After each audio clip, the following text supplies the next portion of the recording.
Hey, this is Robert with Sigma 3 Survival, and I wanted to show y'all a primitive basket trap that we made a couple months ago in one of our courses. And I'm not going to go through building the entire thing with you. We'll do a later video on that. But I just wanted to tell you about some of the techniques you can use to employ any kind of primitive fishing techniques, to catch fish in a survival situation.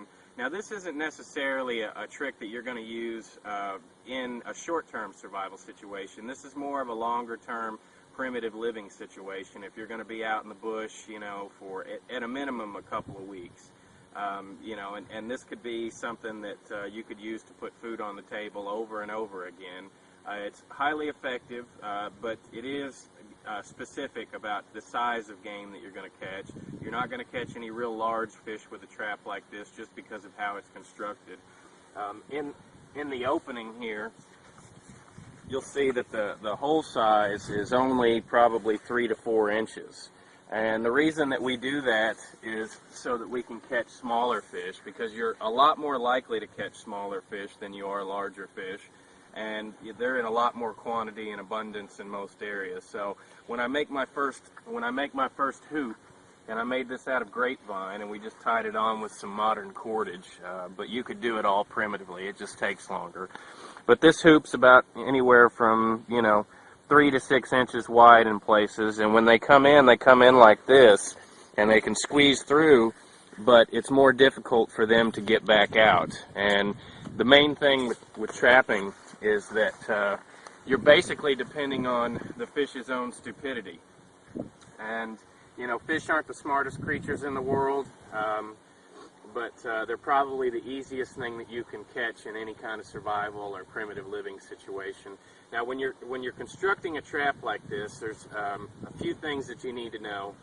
You need to have some kind of pliable wood that you can form into hoops, whether that be willow, or for instance, if you're doing willow, like especially in the wintertime, you won't get as much bend out of them.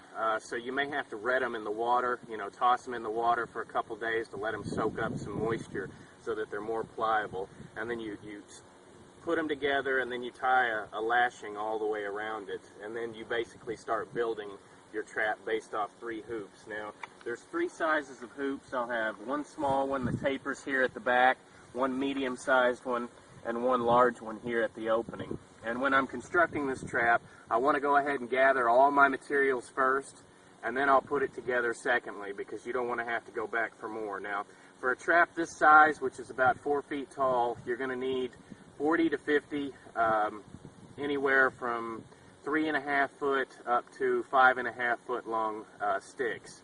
And that's to create the outer cage. And then you're going to need smaller sticks for the inside hoop. You'll probably need a minimum of anywhere from 25 to 45 sticks, depending on the size of trap you're going to build. When we bait this, you want to suspend it from the top of the opening here, from your middle hoop, or somewhere real close to there. And you're probably going to either need to weight it or let it get so waterlogged that it'll sink on its own. If you use green wood, especially before it dries out, a lot of the times it'll sink on its own without weight, but you're probably going to need to throw some type of rock in it. This trap is best set in areas where you've got shallows and you can actually wade out there and get access to the trap. And if you don't have access, or you don't want to wade in, then you tie a line to it and you can drag it back in. But an important thing to remember is where you tie your line if you're going to do a drag, because if I was to tie it up here, for instance, with these sticks jutting out, these things would pull in the dirt when I'm dragging on it, and you'd probably get it hung up on vegetation and different things like that. So keep that in mind if you're going to tie it. I like to place these in moving streams, behind cover, in sunny spots that I know are feeding areas, and just any place that a fish might find is a safe place, because even though there's bait in here, there are types of fish traps that you can use that don't require any bait, that are very similar in construction. So fish will come in here for sanctuary and then realize that they can't get back out.